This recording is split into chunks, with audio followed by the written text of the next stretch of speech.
CIS Media Group Lecture Series.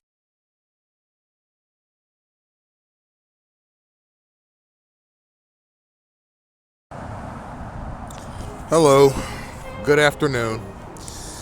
It is your host, Emmanuel Isaiah Smith, and today's date is Saturday, December 27th, 2025. Happy holidays. The time is 2:30 p.m., and I am in Miami, Florida. The topic of today's discussion is Cuba, Terrorism, and the Gangstalking Connection Part VI. Enhanced discussions. And I'll let you know in advance, ladies and gentlemen, that I am doing this lecture outdoors. And I may have to raise or project my voice from time to time in order to drown out the background noise. So please adjust your volume accordingly. And I'll begin this lecture, ladies and gentlemen, as I have so many others, by addressing another matter or matters. The first matter that I would like to address is the reality that my gangstalking campaign is being investigated by federal, state, and local sources in various capacities and in various stages and various depths. And what's happening is the liaisons that are in charge of my gang stalking campaign, the ones that get the action started, the ones that get the signaling started, as soon as I hit the ground running each morning, they're attempting to demonstrate to these investigators that my gang stalking campaign is nothing like I portray it. My liaisons have their stalkers and their undercover operatives in a very recessive posture right now. Okay? The entire 8 years that I've lived in Miami-Dade County, my stalkers have been nothing but aggressive, hostile, and disgusting, irritating, obnoxious, and pestering. Since this investigation into my gang stalking campaign has begun, and I suspect it's been under investigation for about 6 months now,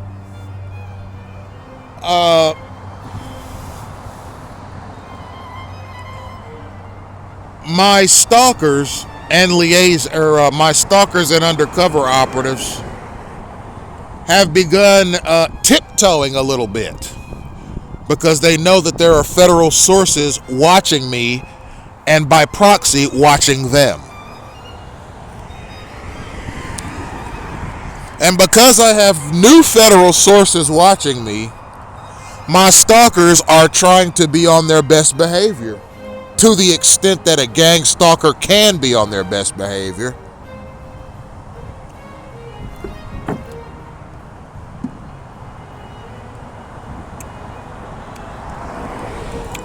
And I have observed this with a bit of a side eye. I've looked at it a little sideways. It's a bit peculiar. These stalkers are attempting to demonstrate to whoever the eyes are on me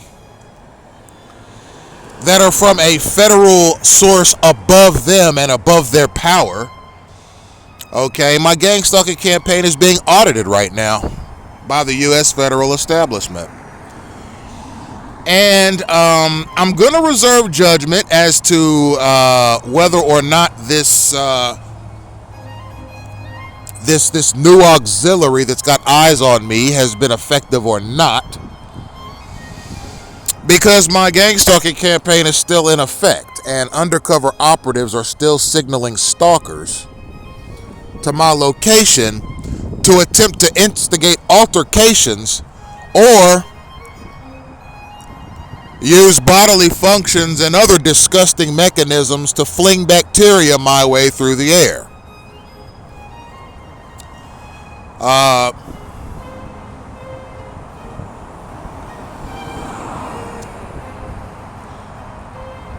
This new series of events is worth commenting on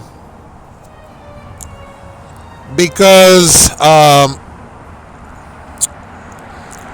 it's almost as if my liaisons, undercovers, and stalkers are saying, okay, we see that there are federal eyes on us. We see that there may be a federal investigations into our operations on Smith. But we're not going to stop stalking him. We're just going to stalk him a little more lightly.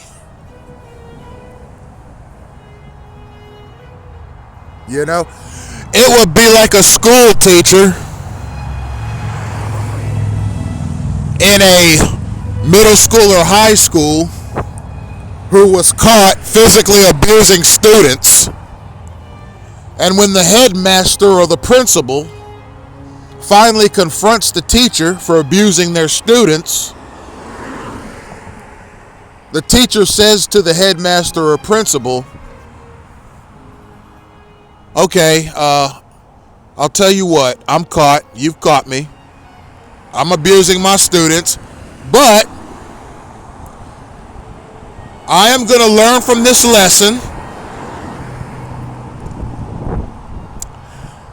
and rather than punching my students in the head when I get angry at them, from now on, I'll simply punch them in the chest. What do you think the principal or headmaster is going to say to the teacher? Oh, that's a fair compromise. Yes indeed. That's what we'll do. As a matter of fact, we'll document it in school files. No more punching students in the head, but from now on, you can hit them in the chest instead. It would cause less damage, it would probably cause less of a bruise, and it gets the point across without too much harm being done to the students.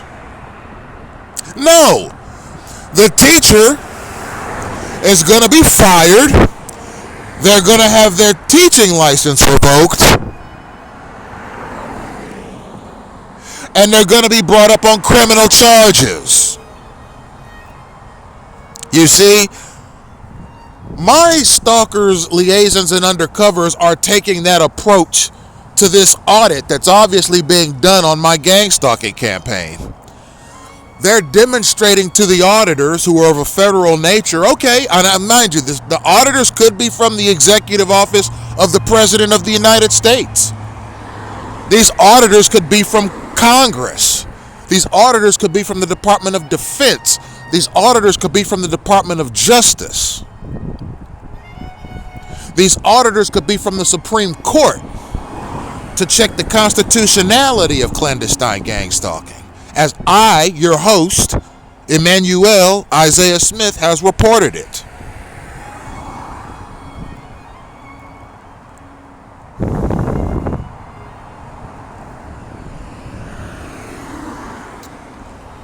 My stalkers are saying, okay, all right, we use about 250 instances of stalking on Smith a day. But since we're being watched by the federal government and our activities are being audited, now we're only going to use 75 instances of stalking against Smith a day to try and tone down the suspicion that we're using state resources to irrevocably harm, pester, and make sick or ill a sovereign United States citizen who has no conceivable reason to be in such a thuggish program? Okay, you've toned it down. It's better, but it's not what I'm looking for. I don't want to encounter this thuggery at all. Ever. And I don't want my significant other Lori to encounter it either.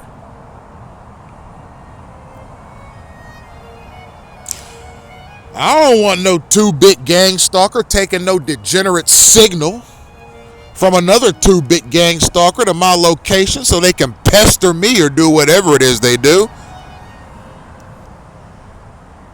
Go home and do that garbage to your wife and kids. I don't care. Don't come around me or my significant other with it.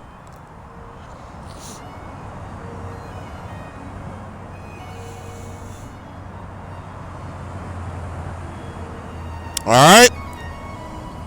And don't come around me in the name of your God saying that this is being done in his honor to punish a sinner. Who you calling a sinner, you degenerate stalker, you? You use the power of the state to perpetuate acts of malicious violence, hostility, and disruption against sovereign United States citizens who don't even think about you at all. As a matter of fact, your existence wouldn't mean that much to me at all if I never saw you again. And I'm talking specifically to people that I've known anywhere from, we'll say maybe 10 to 25 years ago. All right, those of you have popped up in my gang stalking campaign using espionage tactics and subversion. You probably paid off some crooked liaison for access to my location, paid some crooked liaison for access to gang stalking tactics and techniques that you can take out on me, paying my liaison so that I could be a human punching bag for you and your cohorts through this thuggish mechanism called gang stalking.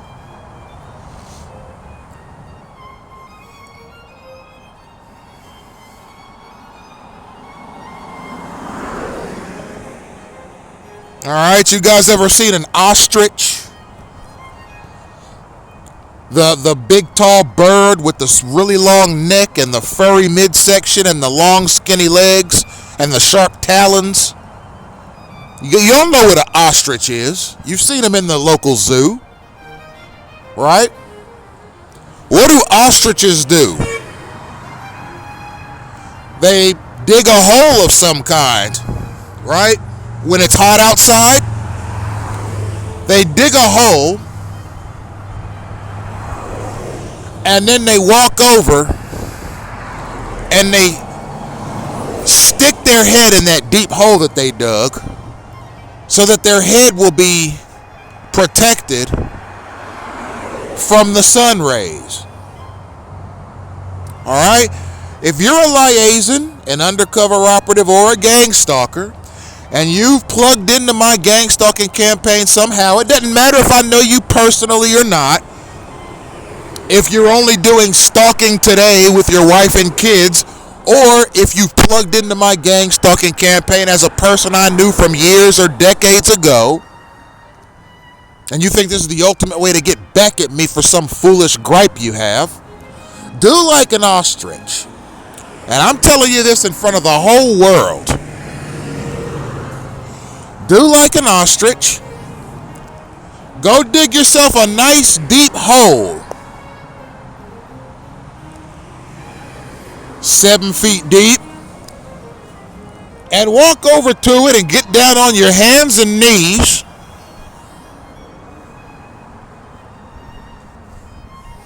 and you and everybody you know can stick your head right inside that hole and just stay there until the sun goes down. Think about what you did, and then when nightfall comes, all of you can get up, pack up in your car, and take your butts home.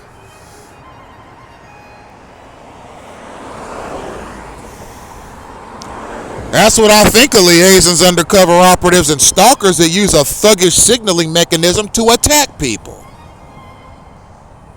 And that's what I think of gang stalking as a program itself, ladies and gentlemen. A lot of tough guy stalkers running around here. A lot of tough guys running around. They got the big boys out. All right, calling all stalkers. Emmanuel, Isaiah Smith is being threatening and hostile on social media. He is making defamatory statements about the United States, the CIA, the Department of Defense, and the Department of Justice, and various other private and public facilities here in the United States, calling all stalkers. Get out here and get out here now and bring the big boys.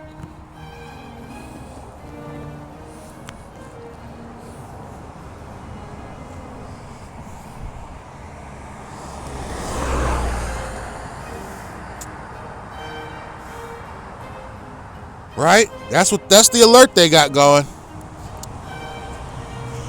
It doesn't matter to me. I mean, the big boys can get sued for aggravated menacing or prosecuted for assault or whatever they want to do. All right. I've been running a program as the CEO of not one, but two homemade companies, EIS Media Group and Bible Discourses LLC, for about 10 years now.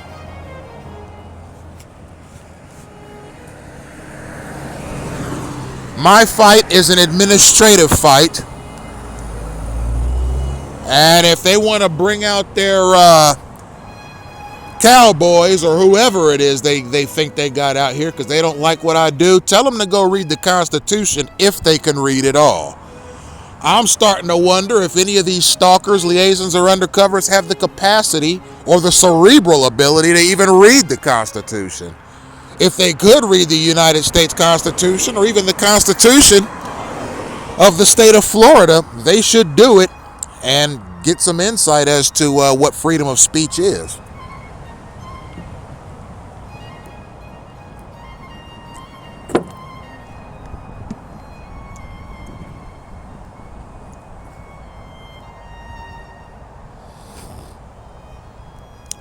So with that, ladies and gentlemen, we're going to get into the main talking point of today's lecture. Cuba, gang stalking, and terrorism. This is the sixth video on Cuba that I've done, and I would just like you guys to know, all my listeners, both critics and supporters, if I have critics, I mean, what's not to like about this program? It's pure truth coming your way, and it's not just any truth. It's the kind of truth that has the capacity to change human anthropology for the better and make humankind's trajectory into the future more stable.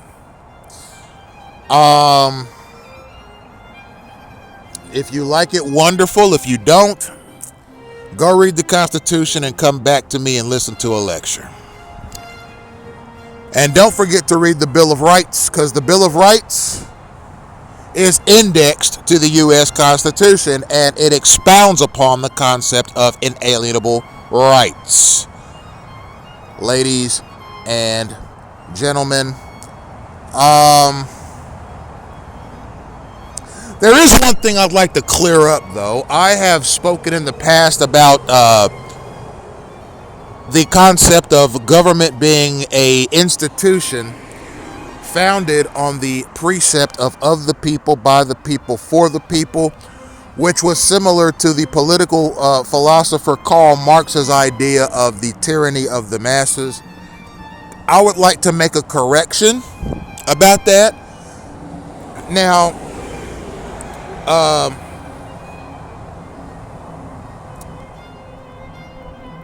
essentially, the concept of tyranny of the masses is a concept that was explored by Alexis de Tocqueville, the political scientist, who meant it as a way of describing that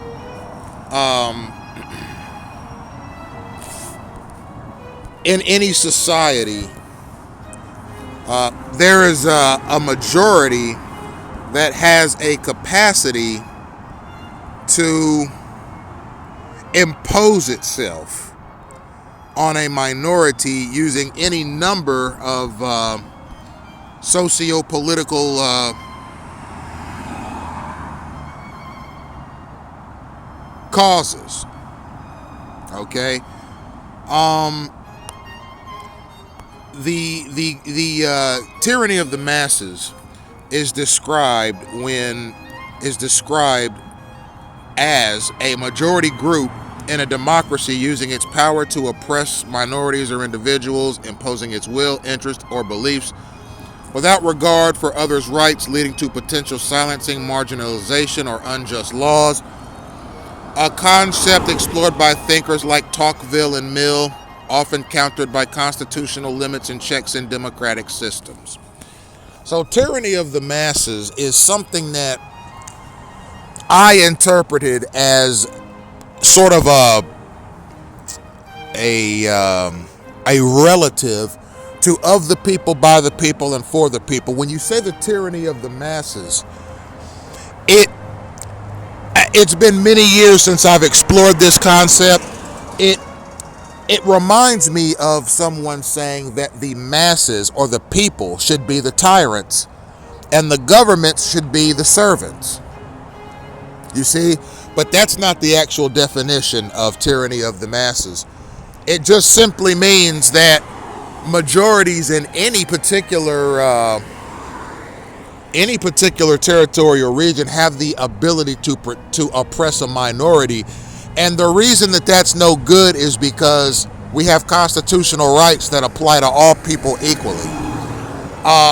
But without getting too much into this majority-minority narrative, because mind you, I've been pestered here through gangstalking by countless numbers of black people, countless numbers of Caucasian, and countless numbers of Hispanic as well. So it's not like I'm saying that because there's a majority of this race or that race in any particular territory that that's going to be the exclusive demographic of your stalkers. Okay, there is probably not a race under the sun that I have not encountered as a stalker to my person here in Miami-Dade County. Okay, and so tyranny of the masses is kind of a play on that concept.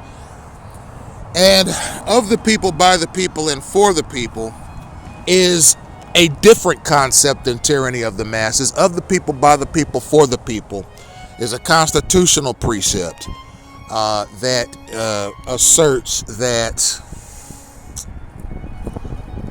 particularly the U.S. federal government, which is nested in a capitalist economic philosophy, is about government that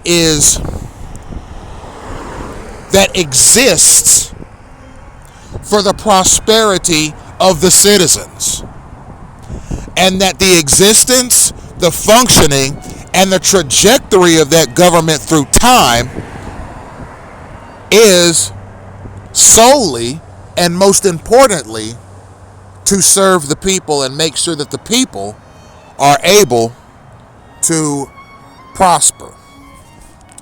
All right, and the statement by Karl Marx, which I previously attributed to the tyranny of the masses, which was actually Tocqueville and Mill who explored that concept, but the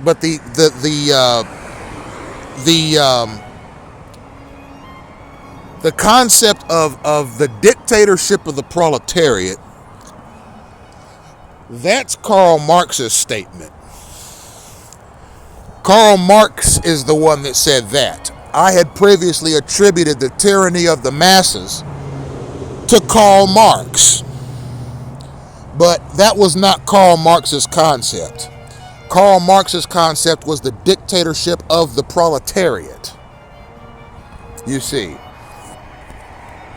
So, the dictatorship of the proletariat is the statement I was looking for. The dictatorship of the proletariat is the functional equivalent to of the people, by the people, and for the people. Okay? What that means is that the working class, which is the dominant class in sheer number in any society, should have the power. Okay? Karl Marx saw this idea as liberation from class rule. Okay? Now, alright, so he believed that the existing state served the bourgeoisie, so the proletariat needed a temporary, forceful control to dismantle old structures. Okay? This was a concept interpreted by Vladimir Lenin of the Soviet Union as necessary to suppress capitalist resistance, though critics see it as state-sponsored despotism. So, this is the statement I was looking for, the dictatorship of the proletariat. Okay, this was a concept that was developed over time by Karl Marx, who was a political scientist and the father of modern communism. And it's funny because his concept of the dictatorship of the proletariat is similar in scope to the concept of the people, by the people, and for the people, which is a capitalist concept. You see, of the people, by the people, and for the people, being a capitalist concept that was birthed in the United States, is very similar in scope and function to Karl Marx's dictatorship of the proletariat, which was a political concept that was birthed in a communist state. You see? So capitalist America has of the people, by the people, and for the people. Communist Russia has the dictatorship of the proletariat, but the two statements are equal in their function.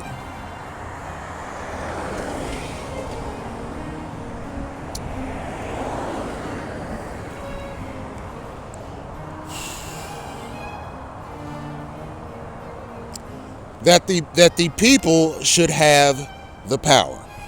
Okay? Now that's not to say we don't need government.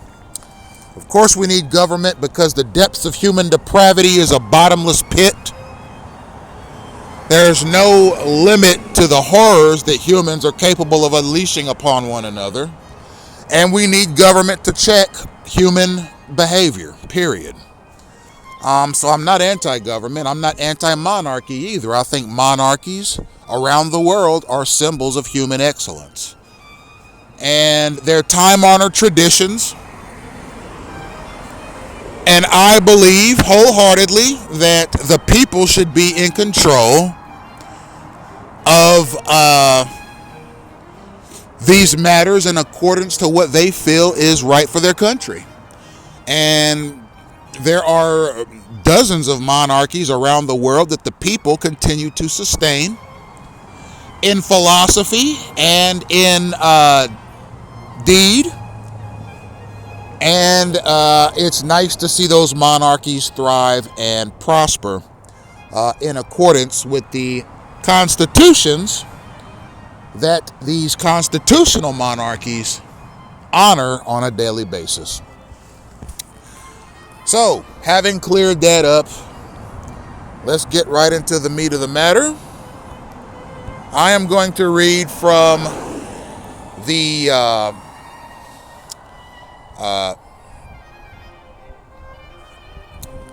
Congressional Research Service, which is a component of the Library of Congress of the United States.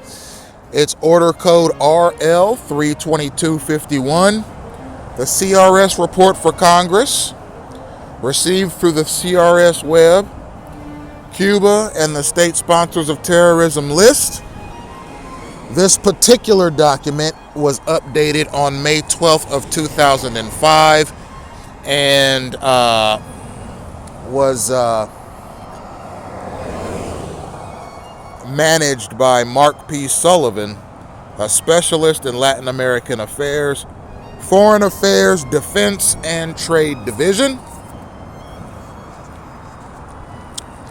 And this article is a 13-page article. I'm not going to read every paragraph because not every paragraph in this article is quite conducive to the topic at hand. And the reason I'm reading from one that was updated in 2005 is because it gives you a backstory.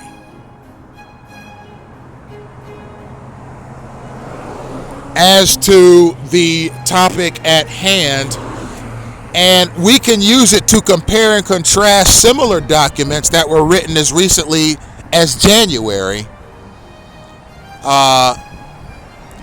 and as recently also as November concerning Cuba and the state sponsor of terrorism list. So I'm using an older document on this matter for comparison and contrasting reasons. So we can compare and contrast this document to the documents that I've read over the past couple of weeks that were from 2025. You see? So this is going to give us some backdrop. Okay? So here's the summary, and from time to time I'll stop and give you some insight as to what's being observed here. So it says that Cuba was first added to the State Department's list of states sponsoring international terrorism in 1982, pursuant to Section 6J of the Export Administration Act of 1979. At the time, numerous U.S. government reports and statements under the Reagan administration alleged Cuba's ties to international terrorism and its support for terrorist groups in Latin America. Cuba had a history of supporting revolutionary movements and governments in Latin America and Africa. But in 1992, Fidel Castro stressed that his country's support for insurgents was a thing of the past.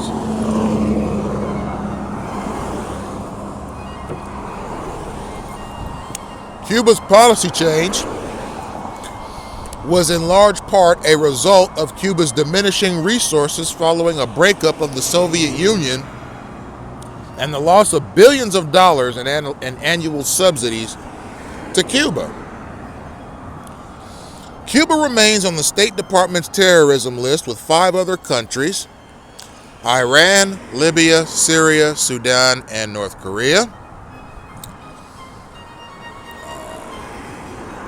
According to the State Department's Country Reports on Terrorism, 2004, Cuba's actions and public statements run contrary to the spirit of UN conventions on terrorism that it has signed.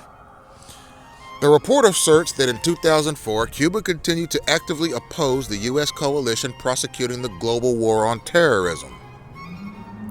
The State Department report asserted that Cuba continued to provide limited support to designated foreign terrorist organizations and to provide safe haven for terrorists for over 70 U.S. fugitives from justice who continue to live on the island. Cuba's retention on the terrorism list has received more attention in recent years in light of increased support for legislative initiatives to lift some U.S. sanctions under the current economic embargo. Should the U.S. restrictions be lifted, a variety of trade and aid restrictions would remain in place because of Cuba's retention on the terrorism list. Supporters of keeping Cuba on the terrorism list argue that there is ample evidence that Cuba supports terrorism. They point to the government's history of supporting terrorist acts and armed insurgencies in Latin America and in Africa. They stressed that the government's continued hosting of members of foreign terrorist organizations and U.S. fugitives from justice. Critics of retaining Cuba on the terrorism list maintain that the policy is a holdover from the Cold War and that Cuba no longer supports terrorism abroad. They argue that domestic political considerations are responsible for keeping Cuba on the terrorism list and question many of the allegations made in the State Department report.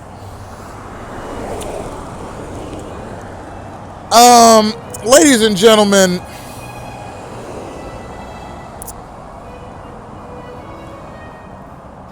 I mean, it doesn't get any more clear cut than that.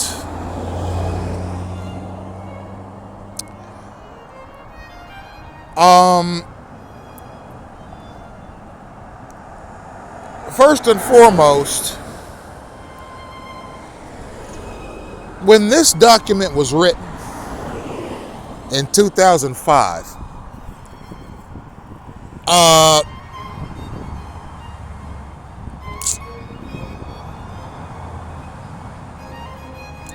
the war on terror was white hot.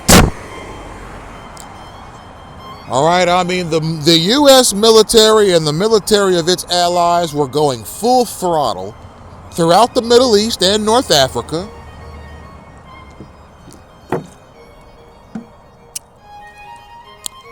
Gathering data on terrorist organizations.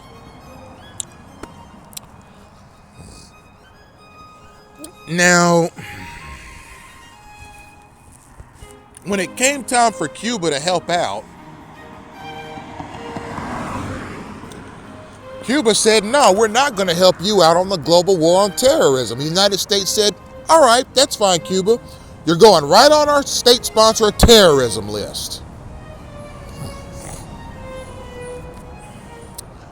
And Cuba didn't turn around and say, no, don't do that, don't do that. What do you need us to do? No, Cuba said, all right, that's fine, go ahead.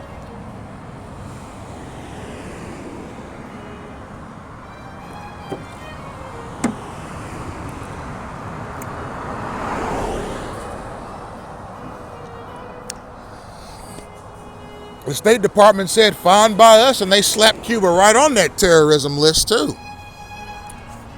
And then they said, well, while you, sorry, excuse me.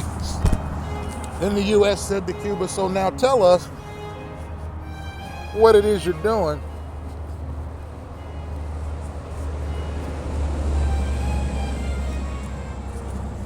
Supplying financial aid to terrorist groups in Africa and Latin America.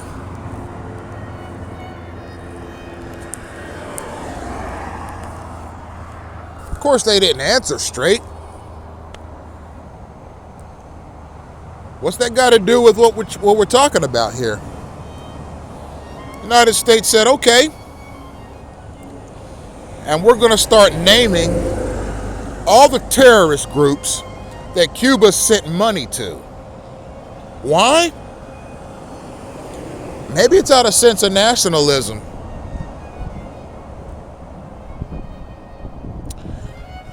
Maybe it's out of a sense of economic distress. Because mind you, if the Cuban government is purchasing weapons and explosives on the black market and selling those weapons and explosives hundreds of millions of dollars at a time to terrorist organizations, that's money that can be used for roads and bridges in Cuba. Okay? If Cuba is taking taxpayer money, buying dozens of tons of cocaine from Colombia and using state resources to sell that cocaine to other companies, organizations, and people throughout the world, that money raised can be used in Cuba to build schools. You see? So if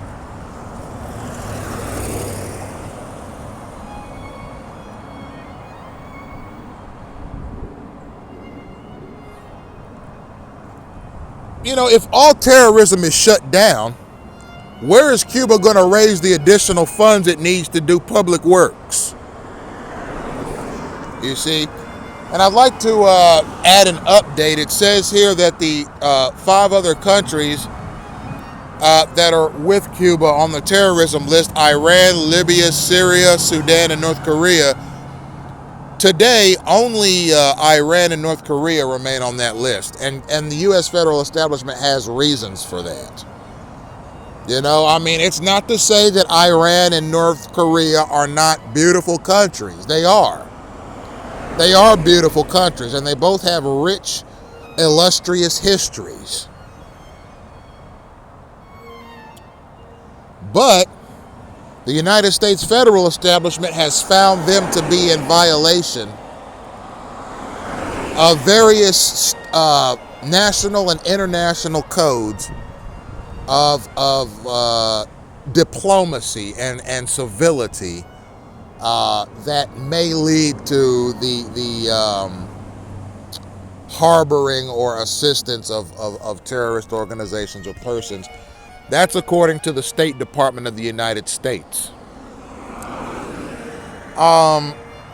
So let us get over into sanctions associated with the terrorism list. So sanctions are basically restrictions that people who are placed on that terrorism list have to face. All right, here are the sanctions, and they're kind of like punishments imposed by the international community on countries that are on state-sponsored terrorism lists.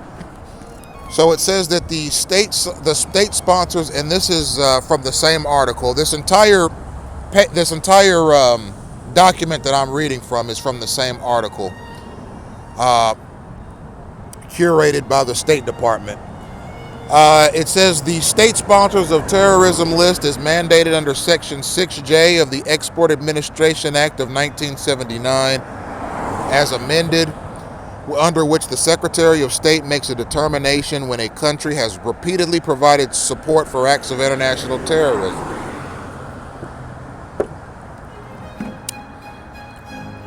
Cuba has remained on the list since 1982, and at the present there are 5 other countries on the list, which were previously mentioned. Under various provisions of law, certain trade benefits, most foreign aid, supporting the international financial institutions, and other benefits are restricted or denied to countries named as the state sponsors of international terrorism.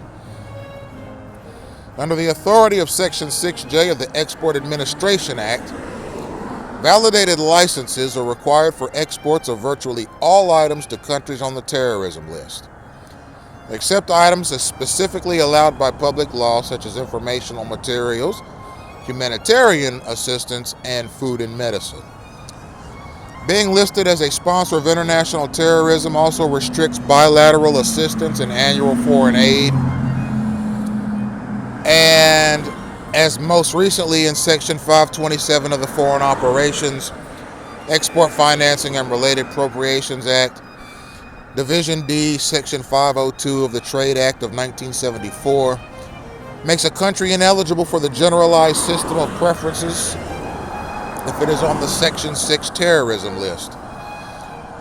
Section 628 of the Foreign Assistance Act of 1961 also prohibits assistance authorized under the act of government to a country that has repeatedly provided support for acts of international terrorism. Likewise, Section 40 of the Arms Export Control Act prohibits the export or other provision of munitions to a country if the government has repeatedly provided support for acts of international terrorism. Cuba's retention on the terrorism list has received more attention in recent years in light of increased support for legislative initiatives to lift some U.S. sanctions under the current embargo. Should U.S. sanctions be removed, a variety of trade and aid restrictions would nonetheless remain in place because of Cuba's retention on the terrorism list. At this juncture, however, sanctions have not been removed and Cuba remains subject to a comprehensive U.S. trade and financial embargo pursuant to the Trading with an Enemy Act and Financial and Foreign Assistance Act of 1961. So, this is essentially a rundown of the sanctions that Cuba or any country on the U.S. state sponsor of terrorism list faces. Okay? It's not just a label or a designation. Okay? We're not calling Cuba a state sponsor of terrorism just because it sounds good to us or it looks good on paper or it gets them, Cuba, in check. There are penalties and restrictions that are applied to any country that falls under the state sponsor of terrorism list.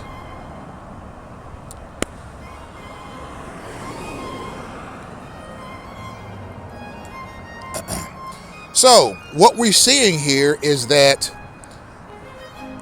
with respect to Cuba, they lose out on trade benefits. They lose out on financial aid from foreign countries, particularly the United States and its allies. All right? They lose out on support in international financial institutions, meaning, for example, financial institutions like World Bank or the Bank of International Settlements or the International Monetary Fund, which are international banks that issue loans to countries in the interest of their sovereignty. And then those countries, based on their credit rating, their GDP, their GNP, their tax revenues, and their population, all right, will get a loan if they qualify and will have to pay that loan to one or all of these banks at interest. It's just like a personal loan that a person gets for a car or a home, or a loan that a student gets for a student loan. Okay, you take out the loan against your credit and income or earning potential or future earning power, and you pay that institution, that bank, the loan back at an interest. All right, that's a bank's primary revenue generator, is loaning money to businesses, corporations, and governments at interest. And it's no different for a country. Countries can borrow money too. You see, for countries like the United States and probably just about every country in the world, a country can borrow money from their own Federal Reserve System or their own central bank. You see, at an interest. You see, central banks are typically semi-public and semi-private. They're partly for profit and partly instituted for the public good. So there are international restrictions on what a central bank can do as far as the amount of money it can print and the amount of loans it can generate in any given time period. And a lot of this activity is monitored by World Bank, the Bank of International Settlements, and the International Monetary Fund. And here's the reality of the situation.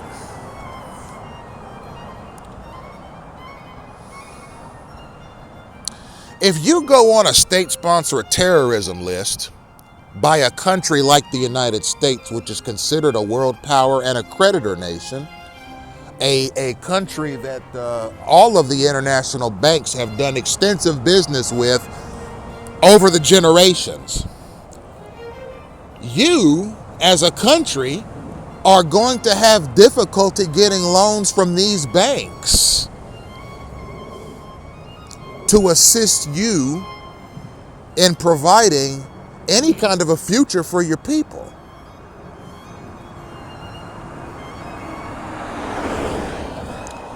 Okay, now, and it's not just these three international banks. If you go on a state sponsor of terrorism list, you're going to have difficulty getting loans. Not only for your government is going to have difficulty getting loans, but the companies and corporations in your government are also going to have problems getting loans. Okay? You would be lucky to get a good loan if you're a company in we'll use Cuba as the example because it's the topic of this article and this lecture.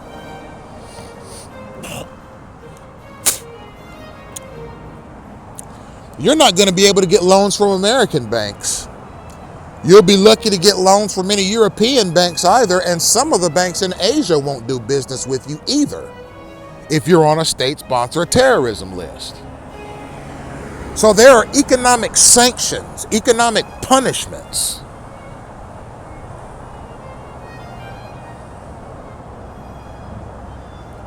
that go into effect when you get slapped in the face with an international state-sponsored terrorism charge.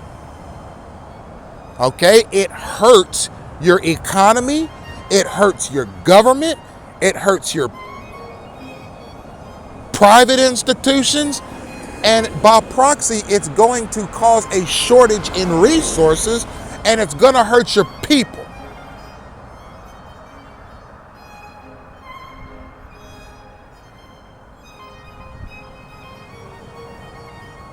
You see, it doesn't pay,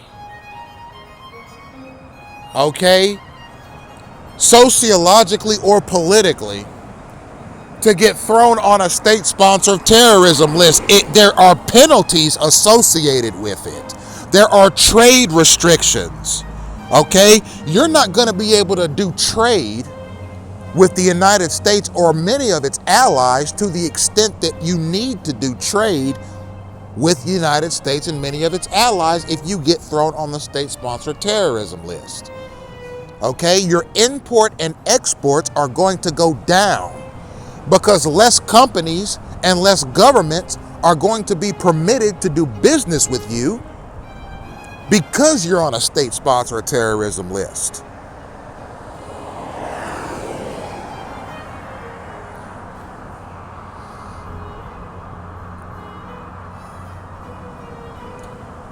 You see, you import less goods and you export less goods.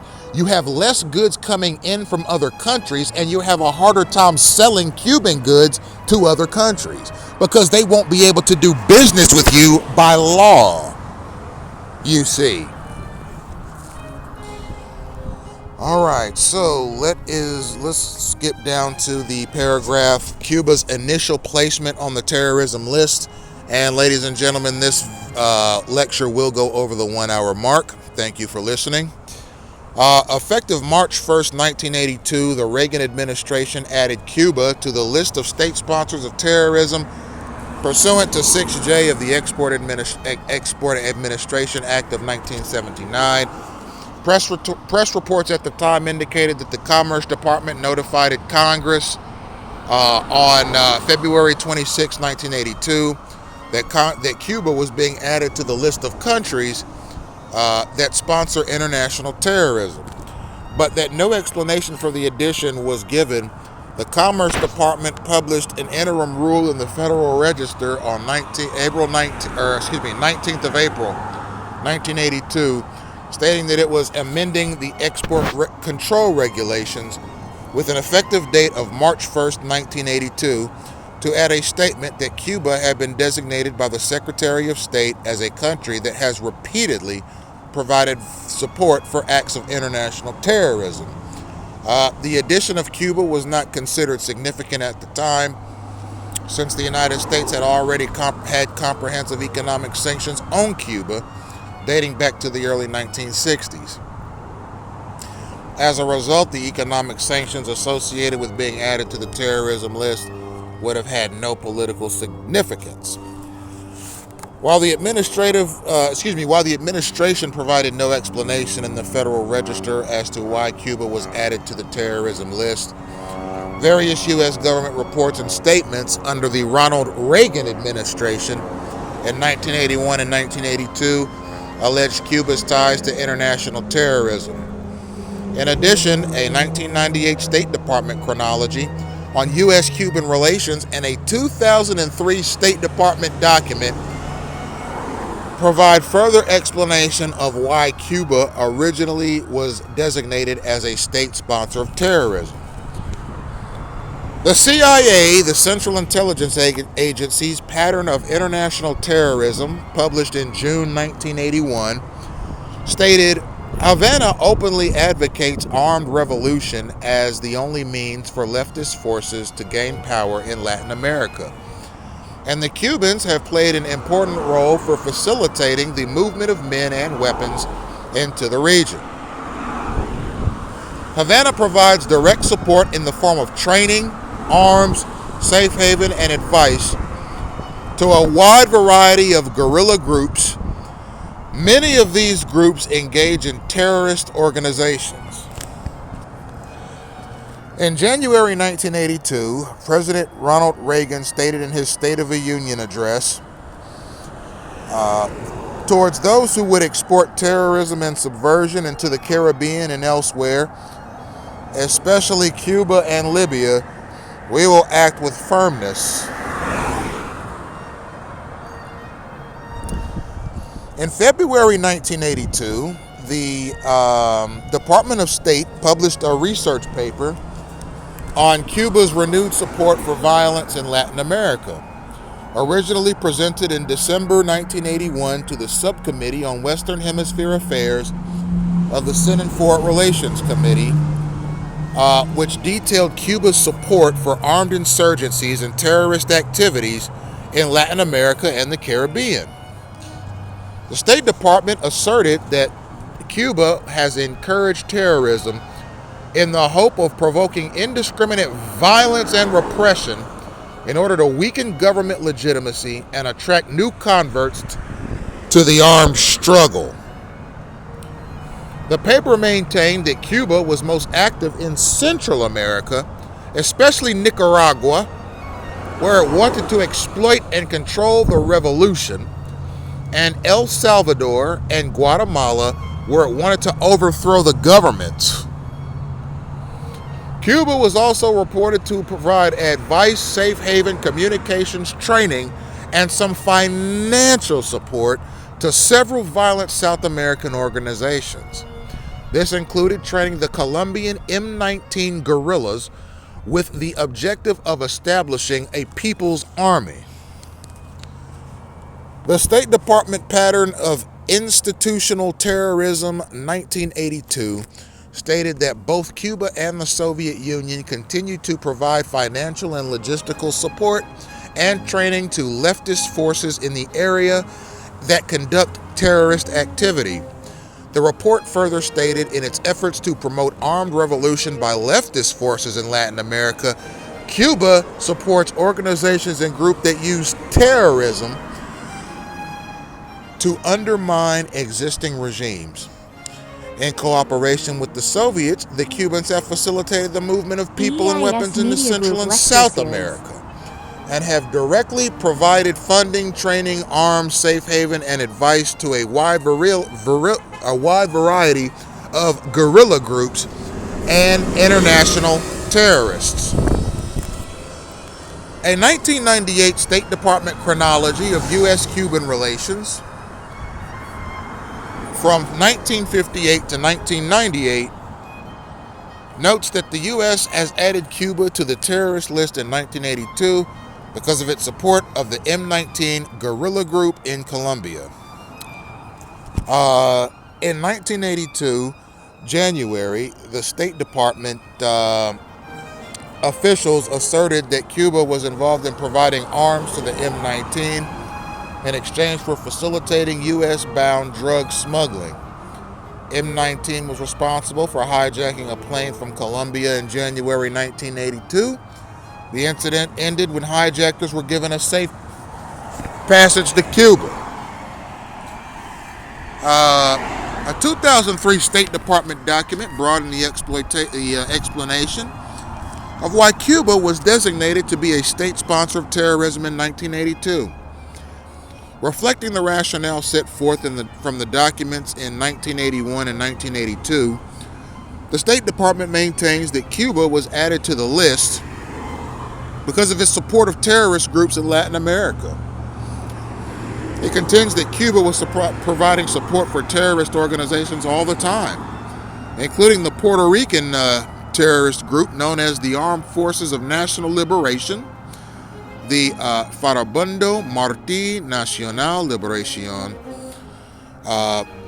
Front, and in El Salvador, the Sandinista Nacional Liberation Front in Nicaragua. It also asserts that Cuba helped transship Soviet arms to Nicaragua and El Salvador for use by terrorist organizations, trained anti-American insurgents elsewhere in Latin America, and supported insurgencies or war efforts in Angola and in Ethiopia. Now, I just want you to know, ladies and gentlemen, before we get into a detailed description of what this paragraph is saying, understand without a shadow of a doubt that it points to pure corruption. Okay? Now listen. All right? And this is important because Cuba is only 101.5 miles from South Florida. Okay?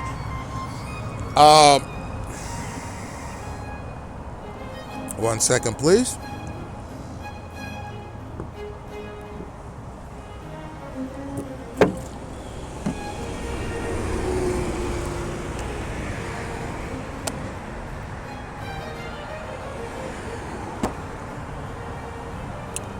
So,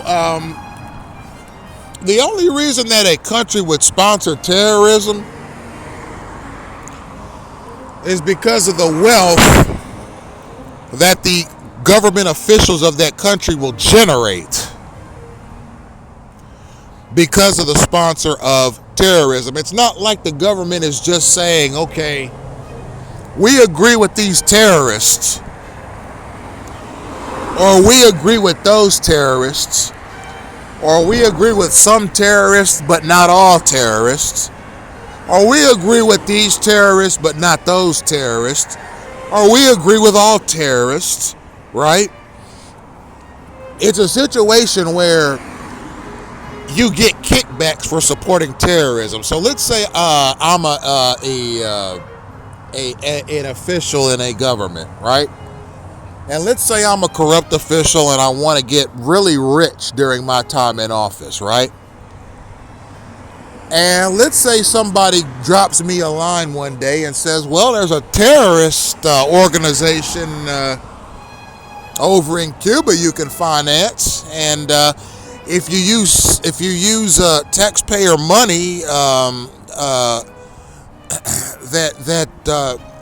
to finance that terrorist organization, you'll get a kickback of $1.5 million a year.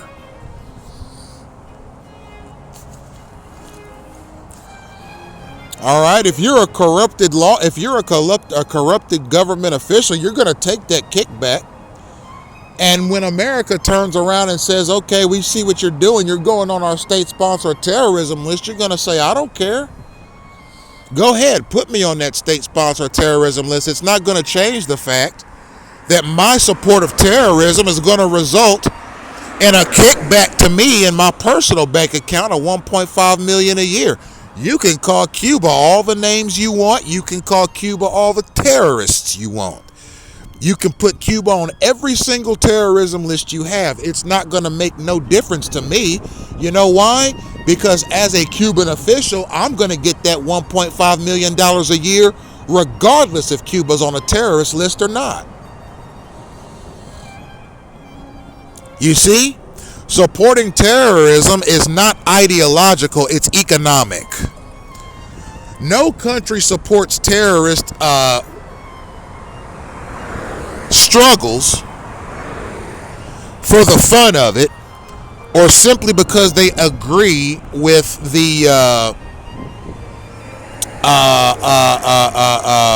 ideology of the terrorist group. Absolutely not. Absolutely not. It's because by supporting terrorists with government resources, namely taxpayer dollars, by supporting those terrorist groups with state resources, with state money, the politicians that write those checks from the state treasury to the terrorist organizations, they get a kickback in the millions from the terrorist organization or the countries that that harbor the terrorist organizations, and the politician is enriched from the kickback.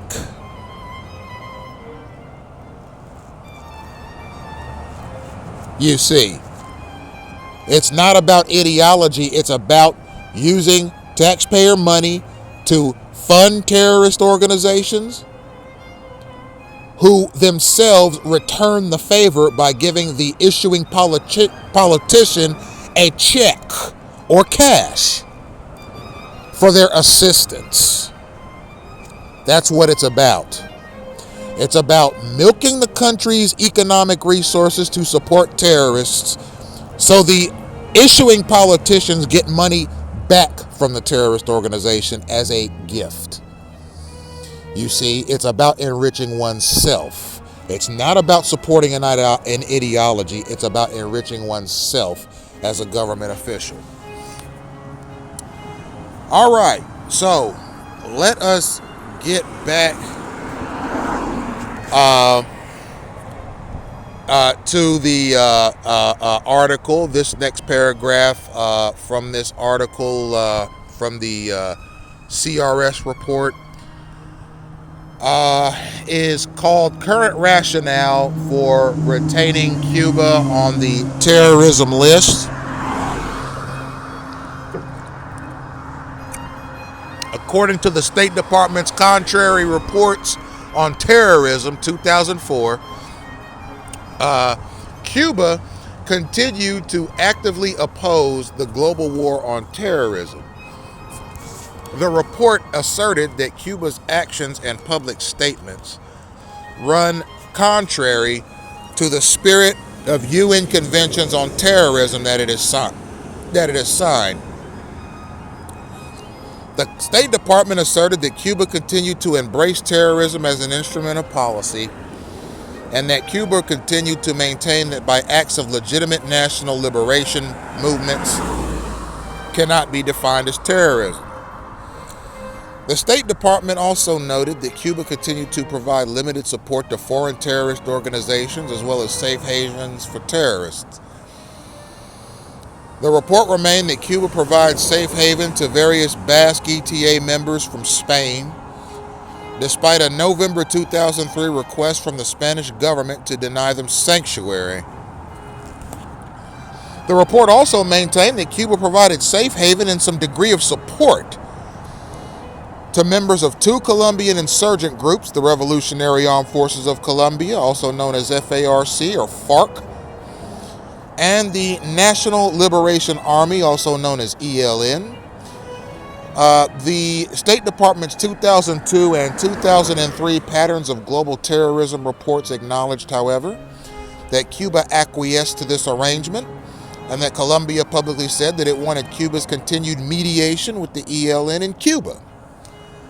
The 2004 report also noted that more than 70 fugitives from U.S. justice had taken refuge in Cuba.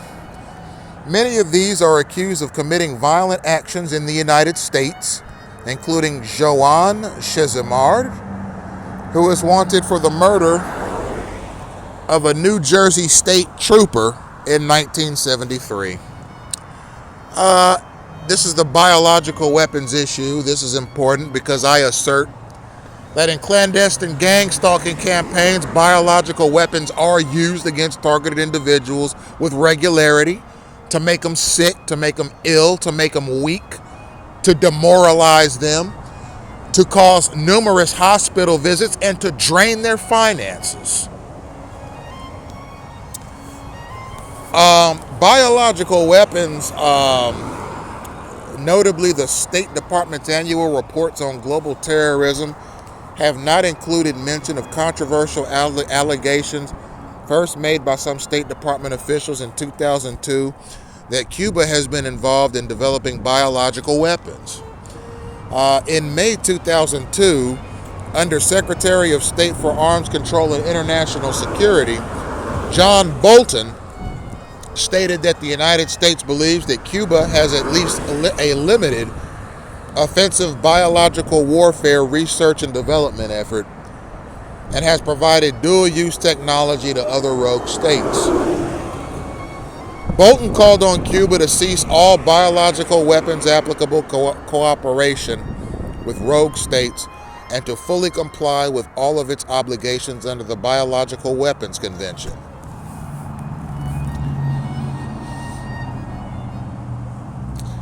When questioned on the issue, Secretary of State Powell mentioned that under Secretary Bolton's statement, it was not based on new information.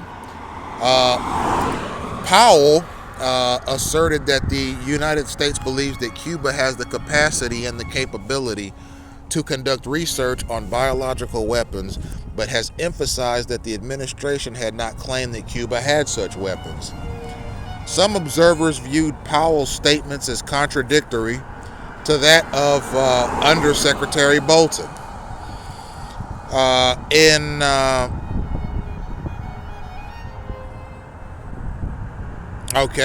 So in June 2003, news reports stated that an employee of the State Department's Bureau of Intelligence and Research maintained that Undersecretary Bolton's assertions about Cuba and biological weapons were not supported by sufficient intelligence. In March 30 of 2004, congressional testimony before the House International Relations Committee, Undersecretary of State John Bolton asserted that Cuba remains a terrorist and biological weapons threat to the United States. According to Bolton, the Bush administration has said repeatedly that we are concerned that Cuba is developing a limited biological weapons effort and called on Fidel Castro to cease his biological weapons aspirations in support of terrorism. Bolton went on to add a caveat, however, that existing intelligence reporting is problematic and the intelligence community's ability to determine the scope, nature, and effectiveness of any Cuban biological weapon program has been hampered by reporting from sources of questionable access, reliability, and motivation. The New York Times reported on September 18, 2004, that the Bush administration, using more stringent international and intelligence standards, has concluded that it is no longer clear that Cuba has an active offensive bioweapons program. All right, so I am going to analyze this paragraph here. So the paragraph focuses on Cuba's capacity to make biological weapons.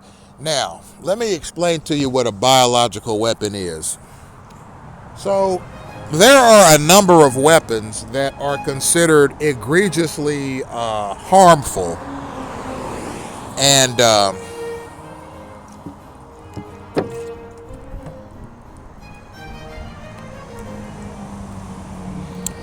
and extremely disastrous to human beings. One of those weapons is called a biological weapon.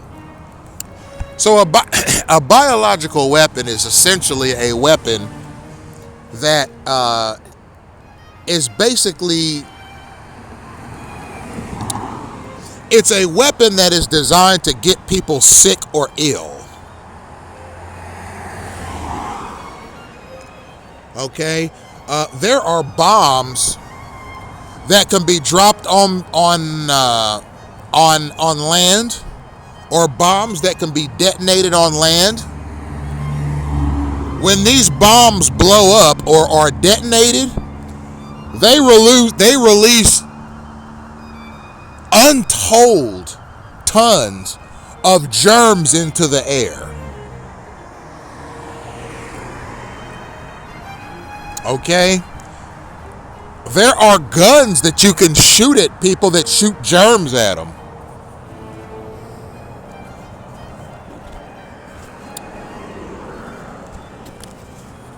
And if you inhale these germs, you're going to get sick, and you're going to get sick right away. Okay? I had a Cuban person throw a biological weapon at me on May 1st of 2025 in Olympic Park, which is just behind the Kendall Lakes Library in West Kendall, Florida, which is a suburb of Miami, Florida. And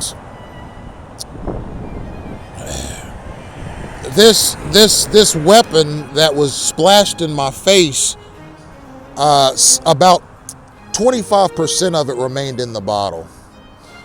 And I picked the bottle up, and I saw that the chemical weapon was still inside the bottle, and it was orange. I have pictures of it, actually.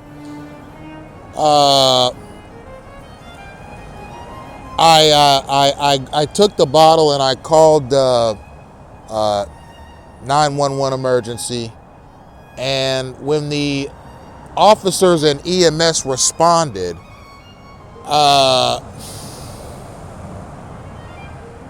I showed them the bottle and the orange liquid that was in the bottle that caused an intense burning in my face, and having gotten into my nostrils and mouth made me very sick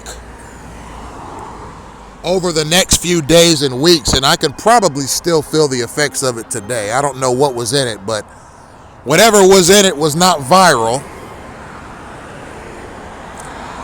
But I've had a hard time freeing myself from this bacterial affliction since that day. And the police that arrived, I'll admit, I was a bit ruffled by the interaction and the experience. Maybe the police thought I was being rude to them. Maybe the EMS people thought I was being rude to them. I don't know, but they declined to investigate, and whoever this person was who threw this chemical at me got away clean. And there was no report taken either. And on top of that, the officer that visited me in the hospital later that night to ask me questions, he refused to take the bottle full of the chemical into evidence, and he refused to test the bottle for fingerprints as well. So I ended up taking this chemical that was thrown into my face and the bottle to a CVS sometimes later and just throwing it in a dumpster, because I couldn't find anybody to take the bottle into evidence or test the bottle for fingerprints. Okay? I have no doubt in my mind that whatever the chemical or biological weapon in that cocktail in that bottle was, it came from Cuba. Okay? That I can promise you. So when I read articles like this, where it talks about Cuba putting together biological weapons, I know it's true. I've had some of those Cuban biological weapons thrown on me. I know how sick it can make you. I had to get 3 antibiotic prescriptions to get rid of the illness that chemical caused me.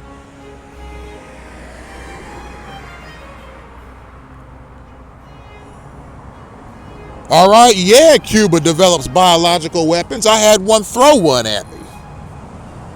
Unprovoked, behind a library whose staff members I'd filed numerous complaints on over the past 3 years for disenfranchisement and civil rights violations.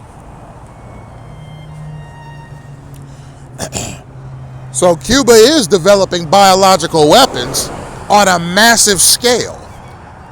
Okay, imagine someone detonating a bomb of bacteria in your backyard. Everyone on your block is getting sick off that thing. All right, imagine somebody flying over your home in an airplane and dropping big old bombs full of biological bacteria. And when that bomb hits the ground and it explodes, all the bacteria is flying all over the city.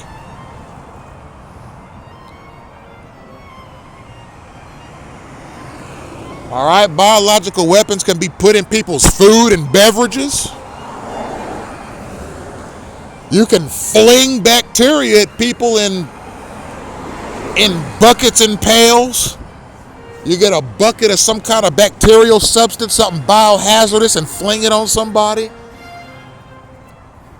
All right, I hear Cuba's putting bacterial substances in water balloons and throwing them at people.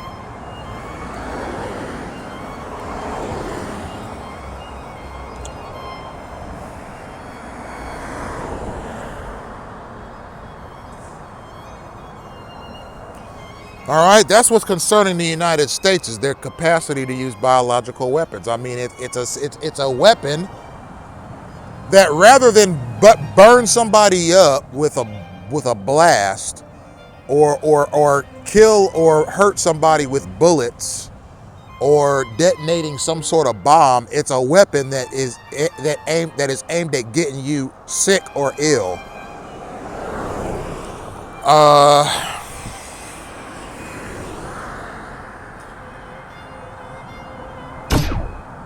All right, so let us move down.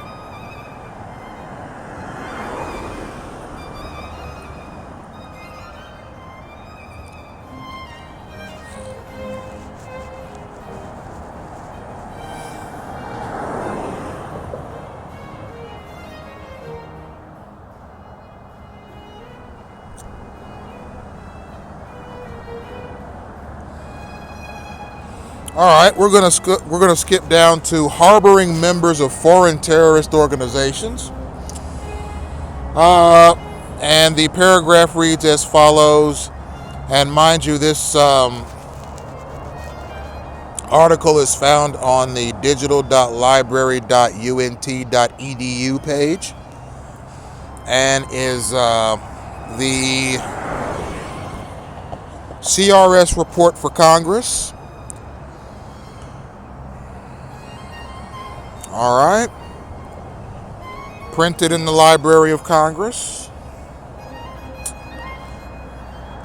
So in reference to the administration's allegations that Cuba hosts members of foreign terrorist organizations, some observers maintain that this is in line with Cuba's long-term hostility towards the United States and the remnants of its very active involvement in supporting terrorist groups in the past. On the other side, some observers maintain that Cuba has shed its past as a supporter of terrorist and insurgent groups.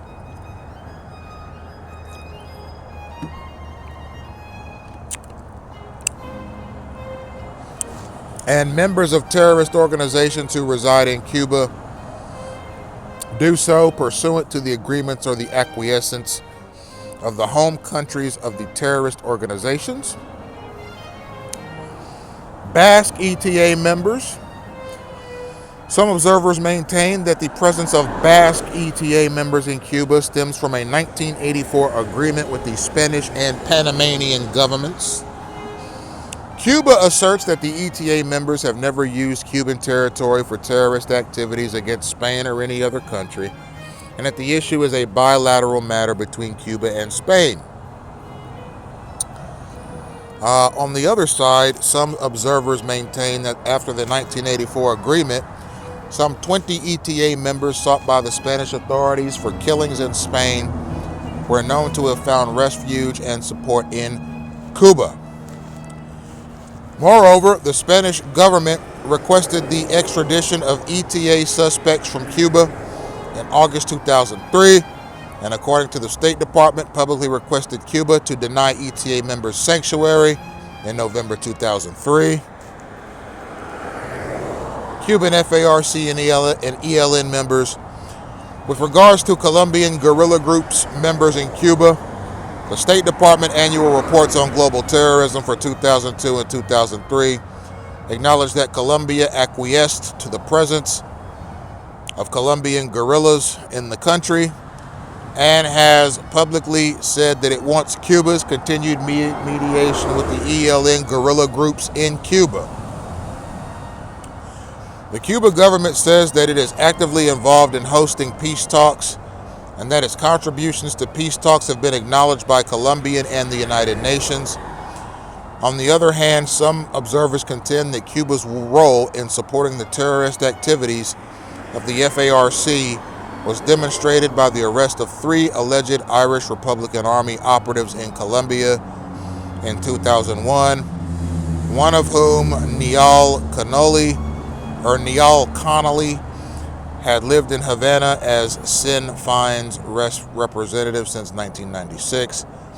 The 3 went into hiding in June 2004 after they had been acquitted by a lower court on charges of training the FARC in bombing techniques. In December 2004, however, they were subsequently convicted of the charges by an appeals court in absentia and sentenced to 17 years in prison. The 3 are reportedly hiding out in Venezuela. Connolly, who was denied being an IRA member, maintains that he was in Colombia to observe the conflict resolution process. Harboring U.S. fugitives from justice. Supporters of keeping Cuba on the terrorism list point to more than 70 fugitives from the United States residing in Cuba.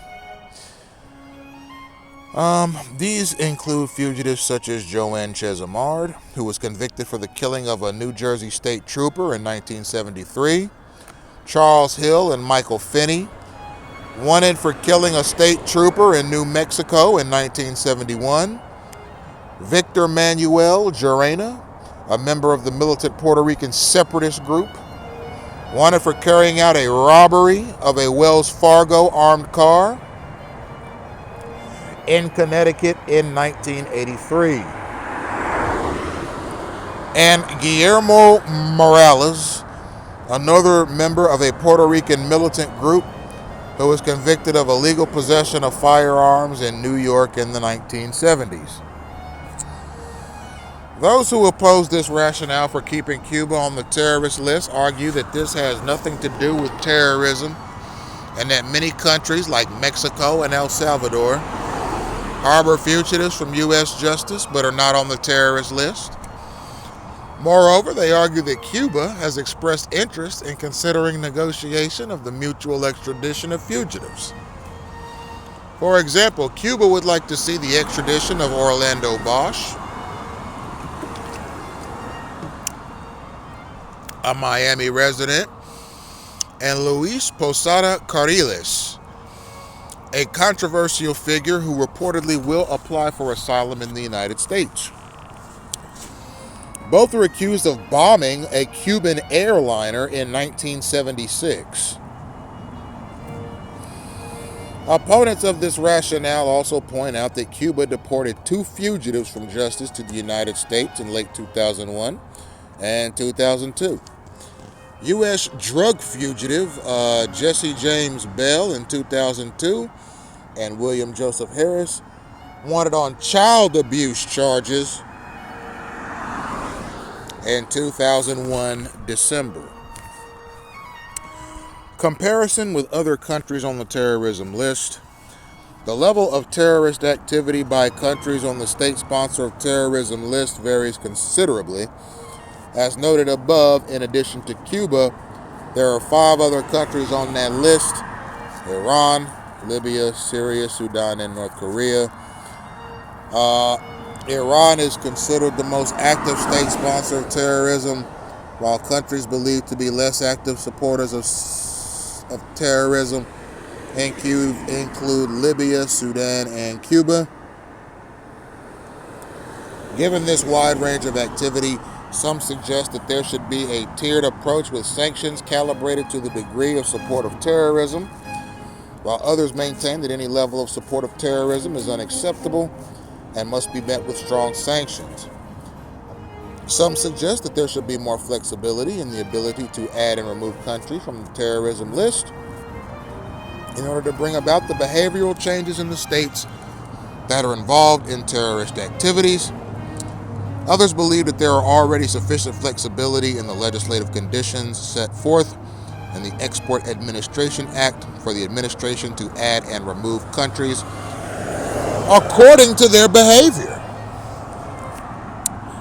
Now, what we have here are instances of Cuba keeping safe people who are fugitives from justice. For example, there was a fugitive named Joan Chesimard who killed and was convicted of killing a New Jersey state trooper in 1973. That woman was given safe haven in Cuba despite her crime. Also, Charles Hill and Michael Finney were wanted for the killing of a state trooper in New Mexico in 1971. Cuba offered those persons safe haven.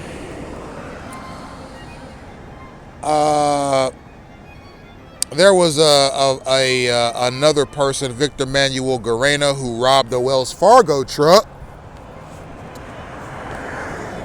He was given safe haven in Cuba too. Then there was Guillermo Morales. He was basically a gun runner in New York in the 1970s. He was given safe haven in Cuba as well. Now, these are not the only instances now. These are just a few examples of people, or rather the kinds of people, that the Cuban government has given safe haven to. Okay? And this report is considered, not considered, this report is legally admissible. Okay, it's kept by the United States Library of Congress. All right? And it is an official document, and everything in this report is true. Okay, these are just a few minor examples of the kinds of terrorism that Cuba supports and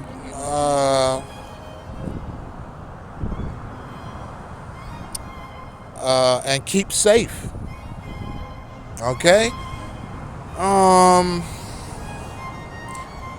So what Cuba's doing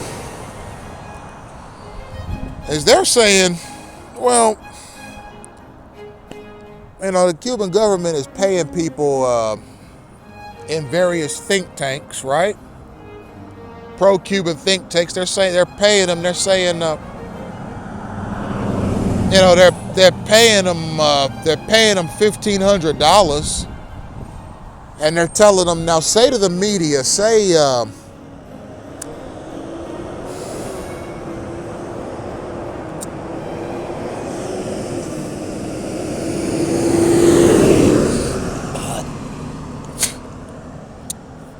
Say to the media, well, Mexico and El Salvador do it too. How come you can't put them on the terrorist list?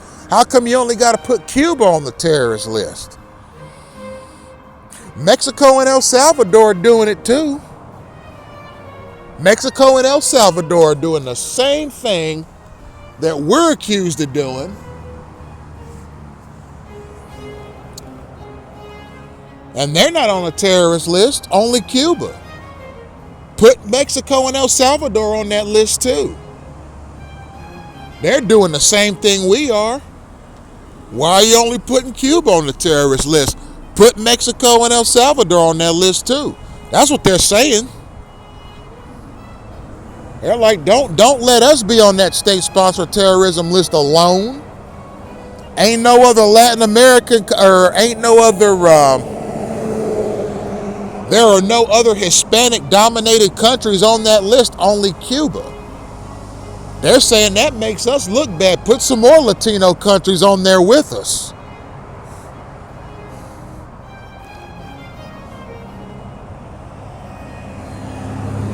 So we're not so singled out.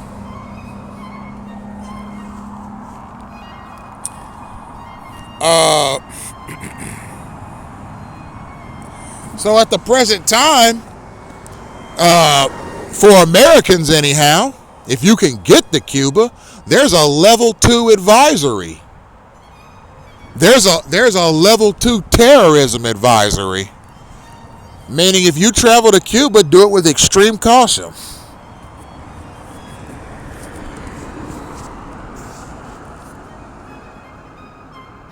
All right. And this is just the tip of the iceberg, ladies and gentlemen. There really ain't no telling how much terrorism and state-sponsored activities that Cuba's been committing over the years. What I'm reading from this is only the data that the U.S. federal establishment has gathered since 1982. This is just the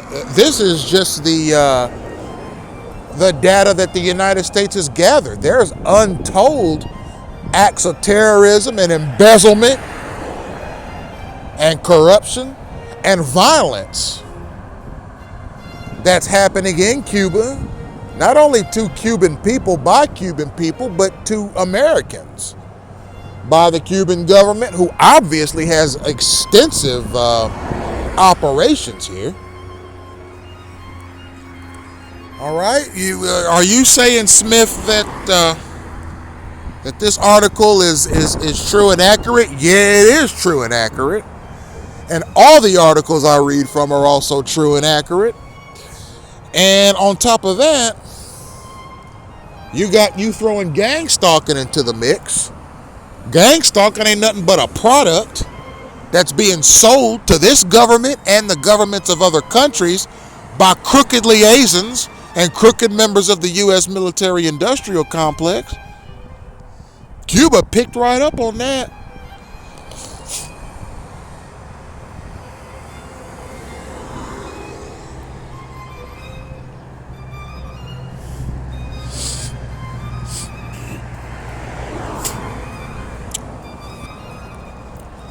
Yeah, Cubans got terror cells hiding out here in Miami. Ain't no telling what they're doing or what kind of thuggery they're putting people up to.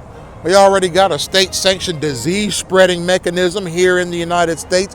Consistent with those biological weapons Cubans are found to have been manufacturing in Cuba with the Cuban government.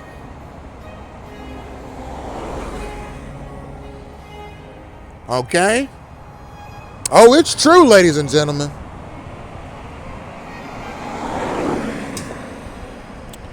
It's good and true. And somehow this country that is a state sponsor of terrorism has found a way to infiltrate Miami-Dade County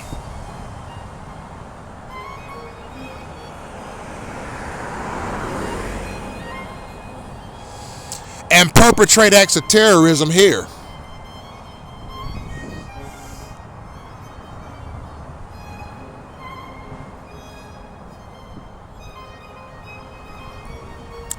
How is it that a state sponsor of terrorism can eject 2 million citizens into a neighboring country? And it was just that simple too. The Cuban government pressed the eject button and 2 million people came over here. Now here's the discipline. all right, to understanding Cuban immigration and the Cuban diaspora. Now, this is where the United States federal establishment is deficient in this matter. So, how do you declare? No, we won't pose that in the form of a question. We'll state it matter-of-factly. We'll state it empirically. The United States has designated Cuba as a terrorist state in 1982.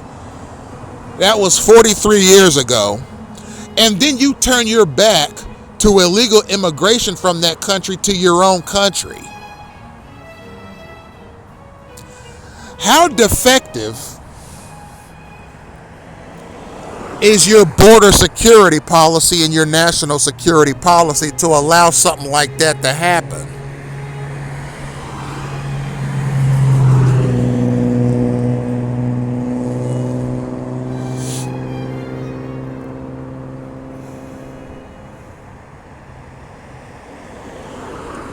All right, could you? And let's look at it from a subjective example.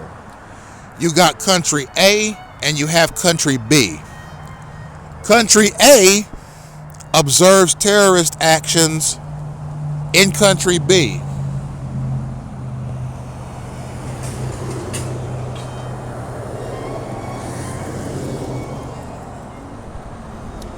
Country A designates country B as a state sponsor of terrorism.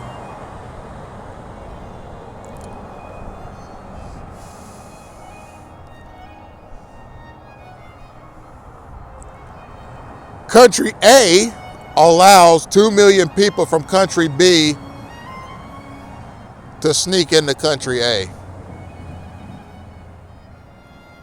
What's the point of designating Cuba a terror state and then you let all those people come to your country? Illegally. I'm not saying that Cubans shouldn't be able to come to the United States. I think the ones that behave themselves and act responsibly and have good backgrounds in Cuba should be allowed to migrate here. Here's what I'm saying. What about all the illegals from Cuba? How are you going to designate Cuba a terror state, which it is, and then turn around and let illegal aliens from Cuba to migrate and settle here? What's the point? What's the point of designating them a terrorist state at all if you're going to let persons from that same state come here illegally?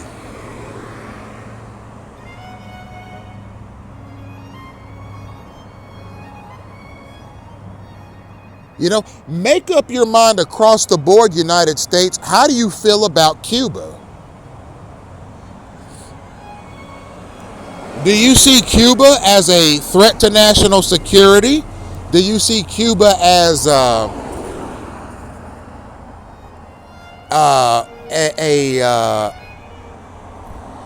threat to American sovereignty? I do.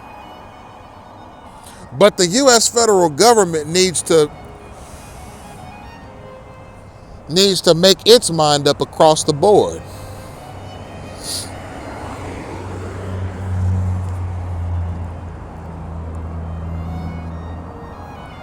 You know, there are other state sponsors, other countries that, according to the United States, are state sponsors of terrorism too. Iran and North Korea, namely. Just think of it. Just think of it. Iran and North Korea, right? So what would the United States do if Iran and North Korea started sending people into this country illegally? It would declare a state of emergency. A state of emergency should be declared for illegal immigration from Cuba. Okay? Cuba has been developing biological weapons for untold numbers of years. Hopefully the United States will declare a state of emergency on illegal immigration from Cuba because of its terrorist actions and because of its complicit behavior in furthering gang stalking campaigns in Miami-Dade County, financing gang stalking, teaching gang stalking to others, and running terror cells, drug cartels, and human smuggling operations throughout Latin America and Miami-Dade County, Florida, which is a revelation that was given us just last month. Okay? By the U.S. ambassador to the United Nations, Cuba stepped it up. It's no longer harboring terrorists or paying for terrorist activities in Latin America. Now they're getting into human smuggling and cartel activity. So that adds to the complications. Thank you for tuning in.